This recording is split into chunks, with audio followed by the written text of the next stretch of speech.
نعم التوبہ، توبہ کے انعامات.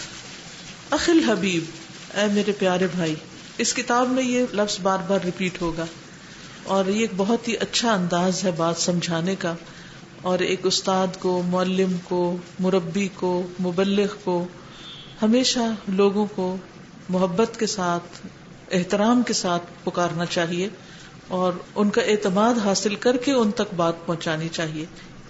عموماً جب ہم کسی کو تعلیم یا تبلیغ کرنے لگتے ہیں تو اپنے آپ کو بڑا سمجھ لیتے ہیں، نیک سمجھ لیتے ہیں، بہت علم والا سمجھ لیتے ہیں، اور دوسرے کو کمتر درجے میں رکھ کر پھر اس کی بعض اوقات تحقیر بھی کرتے ہیں، اس کو ڈانٹ ڈپٹ بھی کرتے ہیں بلا وجہ کی، یا اس کو یعنی طنز و تشنیع کا نشانہ بھی بناتے ہیں.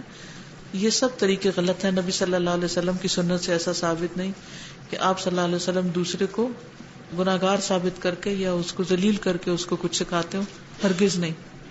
تو جب محبت سے بات کریں گے، جیسے اپنے بھی بچے ہیں یا جن کو بھی آپ سکھاتے ہیں یا جن کو بھی آپ کو اچھی بات بتانے لگے ہیں، اگر انہیں آپ کے رویے میں محبت نظر آئے گی تو وہ آپ کی بات فوراً سنیں گے. عموماً ہماری یہ شکایت ہوتی ہے کہ ہماری کوئی بات نہیں سنتا، بچے بات نہیں مانتے. کیوں نہیں مانتے؟ کیونکہ ان کو وہ توجہ نہیں ملتی، محبت نہیں ملتی کہ جس کی وجہ سے ان کے دل نرم ہوں آپ کے لیے. اخی الحبیب، میرے پیارے بھائی. اخی میرے بھائی، الحبیب پیارے. الناس لوگ منذ خلقوا جب سے پیدا کیے گئے، لم یزالوا مسافرین مسلسل سفر کر رہے ہیں. لم یزالوا ہمیشہ سے، مسافرین مسافر ہیں.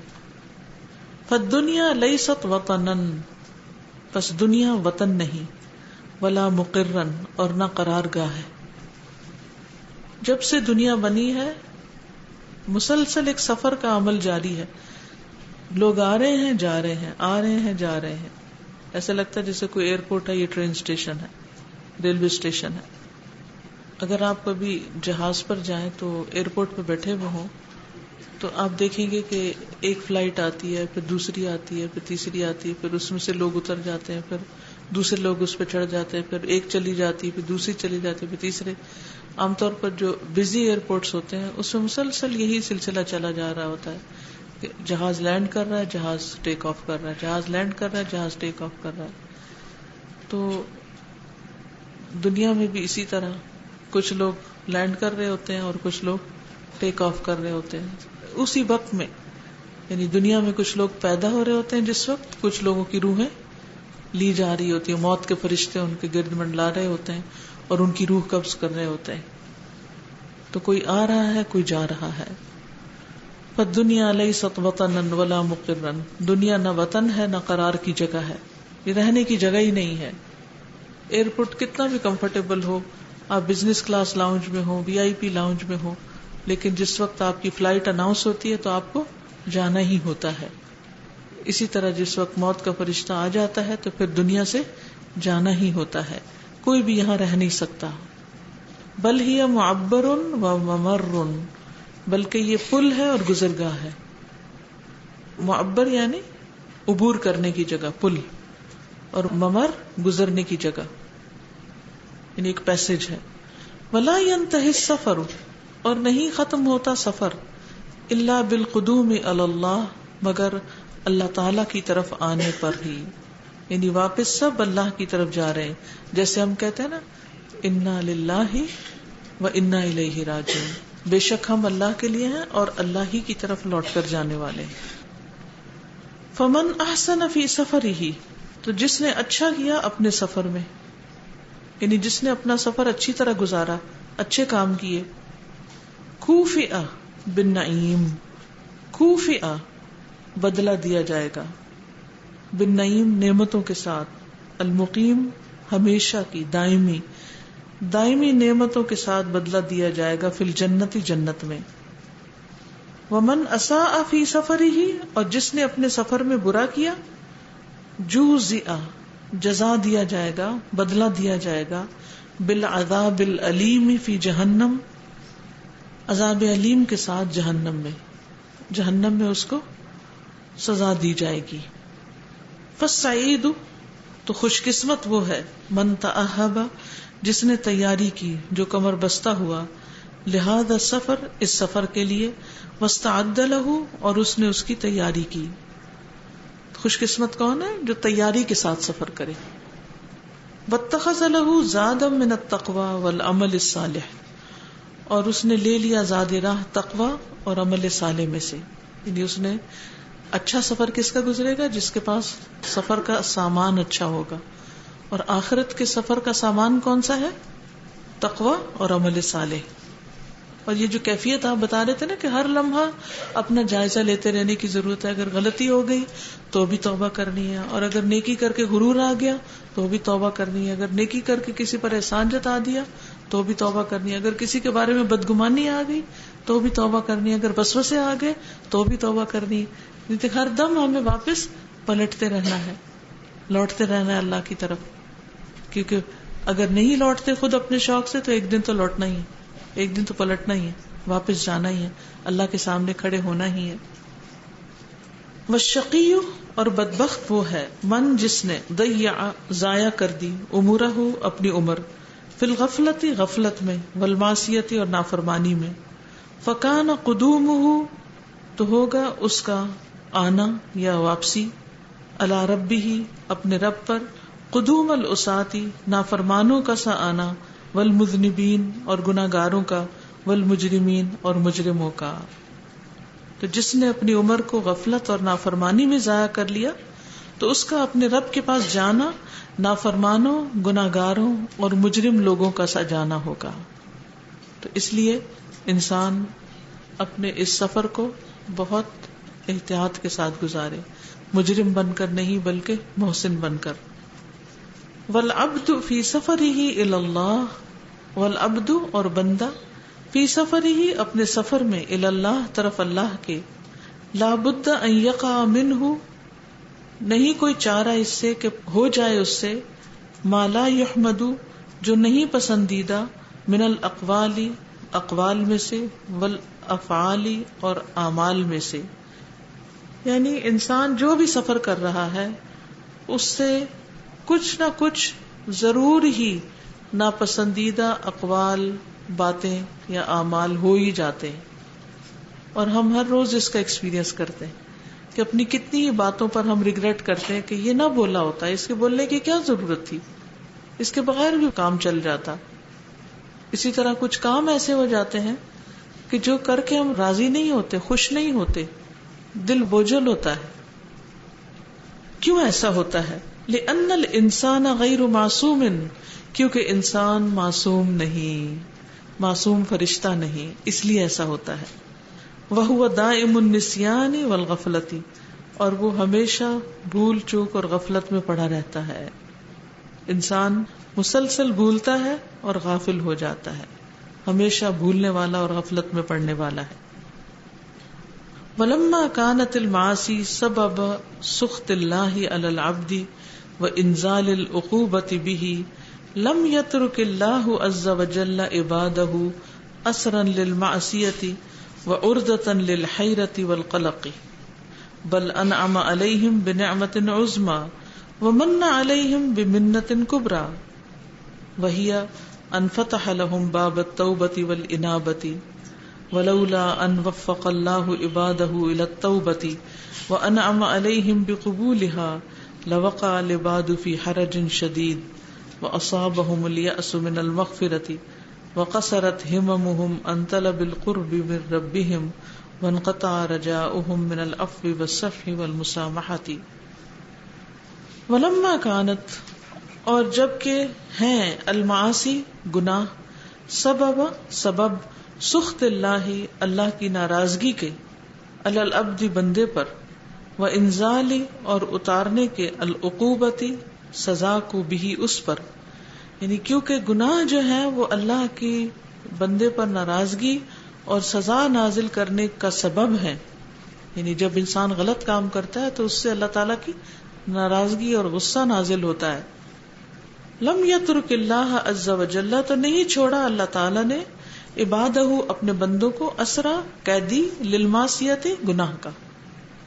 یعنی گناہ اللہ کی ناراضگی کا سبب بنتے ہیں، لیکن اللہ تعالیٰ نے بندے کو گناہ کی حالت میں نہیں چھوڑ دیا، گناہ کا قیدی نہیں بنایا. وعرضتاً اور نشانہ للحیرتی والقلق پریشانی اور قلق کا. بل انعم علیہم بلکہ انعام کیا ان پر بنعمت عظمی ایک بہت بڑی نعمت کے ساتھ. ومن علیہم بمنت کبریٰ اور اس نے احسان کیا ان پر ایک بہت بڑا احسان. وہی اور وہ کیا ہے ان فتح لہم باب التوبۃ والانابہ کہ اس نے کھول دیا ان کے لیے توبہ اور انابت کا دروازہ. ولولا ان وفق اللہ عبادہ الی التوبہ اور یہ کہ اگر نہ توفیق دیتا اللہ اپنے بندوں کو توبہ کی. وانعم علیہم اور انعام کرتا ان پر بقبولها اس کی قبولیت کے ساتھ. لوقع العباد البتہ پڑ جاتے بندے فی حرج شدید شدید تنگی میں. واصابہم الیأس اور پہنچتی ان کو مایوسی من المغفرت مغفرت سے یعنی مغفرت سے مایوس ہو جاتے. وقصرت ہممہم اور کم ہو جاتی ان کی ہمتیں ان طلب القرب من ربہم اپنے رب کا قرب طلب کرنے سے. وانقطع رجاؤہم اور منقطع ہو جاتی ان کی امید من العفو والصفح والمسامحۃ درگزر کرنے سے اور معاف کرنے سے اور نرمی سے یا درگزر سے. تینوں کا معنی ملتا جلتا ہی ہے. تو اس سے کیا پتہ چلتا ہے کہ انسان تو گناہگار ہے ہی, ہر لمحہ اس سے کوئی نہ کوئی کوتاہی ہو جاتی ہے, لیکن اس کا رب بڑا ہی مہربان ہے. اس نے اپنے بندوں کو گناہوں کے لیے چھوڑ نہیں دیا بلکہ انہیں توبہ کی توفیق دی اور ان کے لیے قبولیت رکھی. اور اگر ایسا نہ ہوتا تو پھر انسان ڈپریشن کا شکار ہو جاتا, مایوس ہو جاتا کہ میری تو معافی ہو ہی نہیں سکتی. تو اللہ تعالیٰ نے بندوں کو پریشانی میں نہیں رکھا بلکہ ان کی توبہ قبول کی ہے. تو یہ توبہ کے انعامات ہیں. جی اس کے بارے میں کچھ کہنا چاہیں گے؟ پلٹنا, انیبو واپس لوٹنا, پلٹنا. جی السلام علیکم. میں نے یہ بات ایکسپیرینس کی ہے کہ ڈپریشن سے نکلنے کے لیے توبہ کوئی راستہ نہیں ہے. لوگ آپ کے ساتھ ہمدردی کر لیں, جو بھی کر لیں, لیکن واحد توبہ کے. جی بہت اچھی بات کی انہوں نے کہ ڈپریشن کا واحد علاج توبہ ہے. آپ جتنی مرضی کاؤنسلنگ کر لیں, جتنی مرضی باتیں کر لیں, جتنی مرضی دنیاوی اعتبار سے اپنی مرضی کر لیں, کیونکہ بعض اوقات ایسا ہوتا ہے نا جو شاید ڈپریشن میں تو اس کو کہتے ہیں اس کو روکو نہیں, جو کرنا چاہتے اسے کرنے دو, چیخنا چلانا چاہتا تو چیخنے دو تاکہ اس کا غم جو ہے وہ کم ہو جائے. جبکہ ہمارے دین نے بیمار کے لیے, تندرست کے لیے, سب کے لیے ایک اصول, ضابطہ اور ایک قاعدہ رکھا ہے. اور اللہ تعالیٰ زیادہ ہمیں جانتا ہے کہ ہمیں کیا چیزیں فائدہ دیتی ہیں اور کیا نہیں. چیخنے چلانے کو یا دوسروں کے اوپر اپنا غصہ نازل کرنے کو علاج نہیں بتایا, کیونکہ وہ سب اگریشن ہوتا کس وجہ سے, انسان کے اندر کوئی گلٹ ہوتی ہے جو اس کو پرک کرتی ہے اور پھر انسان مختلف طریقوں سے اپنے اس غم کو بھلانا چاہتا ہے یا اس ریگریٹ کو ختم کرنا چاہتا ہے. تو وہ ان چیزوں سے نہیں ہو سکتی. اس کے لیے بہت ضروری ہے کہ انسان توبہ کرے. یہ ابھی آپ نے ہمیں جو پڑھایا ہے, بتایا کہ یہ اللہ تعالیٰ کتنے رحمان اور رحیم ہیں کہ ہم اتنی غلطیاں کرتے ہیں اور جب تک ہماری زندگی ہم غلطیاں کرتے ہی رہتے ہیں, رکتے تو نہیں ہیں. لیکن یہ شکر اللہ تعالیٰ کا کہ اس نے توبہ کا دروازہ ہمارے لیے کھلا رکھا ہوا ہے.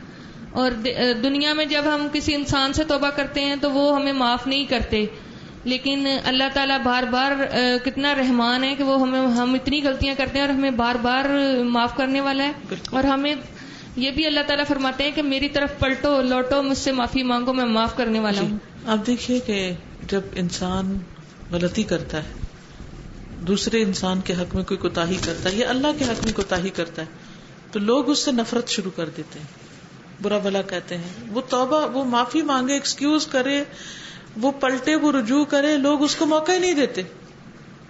ریسنٹلی مجھے کسی نے بتایا کہ ان کا کوئی قصور بھی نہیں تھا, لیکن کسی نے اس کو اپنے حق میں قصور سمجھ لیا. چھوٹی سی مثال ہے, انہوں نے اپنی بیٹی کا رشتہ کیا تو ان سے مشورہ نہیں کیا, جس پر وہ خاتون ناراض ہوگی, مشورہ نہیں کیا اور اس کو ایک بہت بڑا انا کا مسئلہ بنا لیا. اب انہوں نے, جنہوں نے مشورہ نہیں کیا تھا, انہوں نے معافی بھی مانگی, ہاتھ جوڑے, جب ہاتھ جوڑے تو ہاتھوں کو انہوں نے جھٹک دی اور بات ہی نہیں کری. حالانکہ اس کو تو قصور بھی نہیں کہیں گے. دیکھیں بیٹی آپ کی ہے, آپ کا دل چاہے کسی سے مشورہ کریں, آپ کا دل نہیں چاہتا نہ کرے, اور زیادہ سے زیادہ انسان مشورہ کس سے کرتا ہے؟ اپنے والدین سے کرتا ہے، یا اپنے بچوں سے کرتا ہے، یا بہن بھائیوں سے کرتا ہے. ضروری تو نہیں کہ پورے محلے سے کرے، یا جس کو وہ جانتا ہے ان سب سے کرے. ایسے تھوڑے کام چلتے ہیں. تو اب آپ دیکھیے کہ انسان جب انسانوں کے حق میں کوئی کوتاہی کر لیتا ہے تو انسان اس کو معاف نہیں کرنا چاہتا، لیکن اللہ سبحانہ وتعالی کوئی بڑے سے بڑا گناہ گار بھی ہو اس کے لیے بھی توبہ کا دروازہ کھولتا ہے، اور آخر تک وہ توبہ کا دروازہ اس کے لیے کھلا ہے. آگے آئے گی اس کی تفصیل. یہ کتنی بڑی نعمت، کتنا بڑا انعام، کتنی بڑی رحمت اور فضل ہے. اور اللہ سبحانہ وتعالی ایسے بندے سے محبت کرتا ہے جو اس کی طرف پلٹ آتا ہے. ان اللہ یحب التوابین ویحب المتطہرین. بندے معافی مانگنے والوں کے سامنے اور شیر ہو جاتے ہیں، ان کو اور ذلیل کرتے ہیں اور معاف نہیں کرنا چاہتے، اور اللہ اعلان کہتے ہیں اس کو تو میں کبھی معاف نہیں کروں گا. جبکہ اللہ سبحانہ وتعالی میلے کچیلے لتھڑے ہوئے بندے کو، گناہوں میں لتھڑے ہوئے بندے کو جب وہ پلٹتا ہے تو اس سے محبت کرتا ہے. ایک قدم آتا ہے تو اللہ تعالیٰ اس کی طرف 10 قدم آتا ہے. وہ چل کے آتا ہے تو اللہ تعالیٰ دوڑ کے آتا ہے اور اس کو معاف کر دیتا ہے. پھر بھی اگر کوئی اللہ کی طرف نہ پلٹے تو اپنے اوپر ہی زیادتی ہے نا، اپنے اوپر ظلم. یہ بیسٹ وے ہے اللہ تعالیٰ سے اپنے جو ریلیشن شپ ہے اس کو، توبہ جو ہے وہ بہترین ذریعہ ہے بنانے کا اللہ تعالیٰ کے ساتھ. اور پھر وہ لوگ جو کوئی ہرٹ ہوتے ہیں یا کچھ ڈسٹرب ہوتے ہیں، وہ لوگوں سے جو ہمدردی سمیٹتے ہیں، مجھے لگتا ہے ان کے ایمان میں بہت کمی ہوتی ہے سم ٹائمز، کہ بالکل وہ اللہ کو بھول جاتے ہیں، پیچھے کر دیتے ہیں، اور وہ جو شیئرنگ ان کی ہوتی ہے جو اللہ سے ہونی چاہیے وہ لوگوں سے سٹارٹ ہو جاتی ہے، اور امیدیں بھی ان سے وابستہ ہو جاتی ہیں. بالکل. توبہ اللہ کے ساتھ جوڑنے کا بہترین ذریعہ، اور ان کے پرابلمس کو بھی سالو کر دیتی ہے توبہ. اور عموماً اس میں رکاوٹ اس طرح بنتی ہے کہ جب کسی سے کوئی غلطی ہوتی ہے نا تو وہ پھر دل پہ بوجھ آتا ہے. پھر وہ اس فرینڈ کو فون کیا، اس سے بات کی، اس سے شیئر کیا، اور وہ سب سے باتیں کر کے وہ تھوڑا سا بوجھ ہلکا ہوتا ہے، اور پھر توبہ پیچھے چلی جاتی ہے. جہاں کرنی چاہیے تھی بات وہاں ہم بھول جاتے ہیں. السلام علیکم استاذہ. میں یہ سمجھتی ہوں جب ہم نے لا تکن سرسارا بھی پڑھا تھا اور ابھی بھی ہم نے جو یہ شروع کیا ہے، مجھے یہ لگتا ہے جیسے ہم جس وقت یہ پڑھ رہے ہوتے ہیں تو میں سمیت میں اپنے آپ کو اس میں سے نکال نہیں رہی. ابھی بھی یہی ہوتا ہے کہ ہم دوسروں کے قصور زیادہ ڈھونڈنے کی کوشش کر رہے ہوتے ہیں، اپنی طرف توجہ ہماری کم ہوتی ہے. اس چیز سے کیسے چھٹکارا حاصل کیا جا سکتا ہے؟ ہر شخص اپنا خود ذمہ دار ہے، ہم دوسروں کے ذمہ دار نہیں. ہمارا کام بتانا ہے اور اس کے بعد امر بالمعروف اور نہی عن المنکر جاری رکھنا ہے، اور وتواصوا بالحق وتواصوا بالصبر کرتے رہنا ہے. میں سمجھتی ہوں ابھی تک جس کسی نے بات کی اپنی ہی کی ہے. جتنی بھی مجلس میں یہ لوگ بات کر رہے تھے کہ ہمیں یہ احساس ہو رہا ہے، ہم اپنے بارے میں سوچ رہے ہیں، تو یہی طریقہ ہے، اور کیا ہو سکتا ہے. جی السلام علیکم. وعلیکم السلام. استاذہ، ہم جو سب سے بڑی غلطی کرتے ہیں وہ یہ کہ ہم اپنے آپ کو قصوروار نہیں ٹھہراتے. جی. ہم یہ کہتے ہیں کہ مجھے پتا نہیں تھا، یہ میں نے کون سا جان بوجھ کے کیا. اور جب ہم اتنا مارجن اپنے آپ کو دیتے ہیں تو ہم توبہ کی طرف پلٹتے ہی نہیں ہیں. ہم سوچتے نہیں ہیں کہ ہاں ہم سے غلطی ہوئی ہے اور ہمیں توبہ کرنا ہے. اور توبہ کرنے کے لیے سب سے پہلے تو اپنی غلطی کو ماننا ضروری ہوتا ہے نا. تو ہم یہاں پر اپنے آپ کو مارجن دے جاتے ہیں. بالکل. میں یہ سوچ رہی تھی کہ دنیا میں ہماری سب سے قریب ہستی جو ہے وہ ہماری ماں ہوتی ہے، اور سب سے زیادہ ہماری غلطیوں کو وہی معاف کرتی ہے. لیکن وہ بھی ایک دفعہ جتاتی ضرور ہے کہ یہ تم نے کیا ہے، اور زندگی میں اگر دوبارہ کبھی ہو جائے تو وہ پھر دوبارہ جتاتی ہے کہ تم نے پہلے بھی کیا تھا اور پھر کیا. اور اللہ سبحانہ تعالیٰ کہہ رہے ہیں تم ایک دفعہ کرو میں معاف کر دوں گا، دوبارہ تمہیں پوچھوں گا نہیں، تم دل سے معافی مانگو. تو کتنی خوبصورت بات اللہ سبحانہ تعالیٰ نے بتا. ایک ہوپ دلاتی ہے نا توبہ جو ہے، کیونکہ ہم گناہگار ہیں اور بار بار پلٹتے ہیں. ہم میں سے کوئی یہ نہیں کہہ سکتا کہ میں نے ایک دفعہ توبہ کر لی اور اب میں دوبارہ کبھی وہ گناہ نہیں کروں گا. ہم بھولنے والے ہیں، ہم کمزور ہیں، ماحول کا اثر قبول کر لیتے ہیں، ہم سلپ ہو جاتے ہیں، ہم اپنے آپ کو سنبھال نہیں پاتے. تو اس لیے انسان کو امید پہ قائم رہنا. استاذہ بھی کہنا چاہتی کہ ہم دین پڑھے لکھے لوگ سو کالڈ، ہمیں تو خود ہی کانسیپٹ کلیئر نہیں ہے توبہ کا. ہم دوسروں کو جس طرح گائیڈ کریں، میں جیسے اب یہ پڑھ رہی تو مجھے ایسے لگ رہا تھا کہ مجھے تو خود ہی کانسیپٹ کلیئر نہیں ہے، اور کہاں یہ کہ میں دوسروں کو بتانے بیٹھوں. اس میں تو پہلے اپنی اصلاح کی ضرورت ہے. دوسروں کو تو ہم سیکنڈری لیول، پہلے تو اپنے آپ کی جواب دہی ہے. تو کانسیپٹ جو توبہ کا ہے وہ بہت کلیئر ہونا چاہیے. اسی سے جیسے یہاں پہ بات شروع ہوئی نا کہ وہ کہتے ہیں میرے پیارے بھائی، تو وہ پھر جب توبہ کے لیے کوئی ہمارے پاس آتا ہے یا کوئی ہم سے کوئی اپنی پرابلم شیئر کرتا ہے تو ہم اس کی پرابلم پہ اس کو اتنا شرمندہ کرنے کے بعد اس کو توبہ کا راستہ دکھاتے ہیں.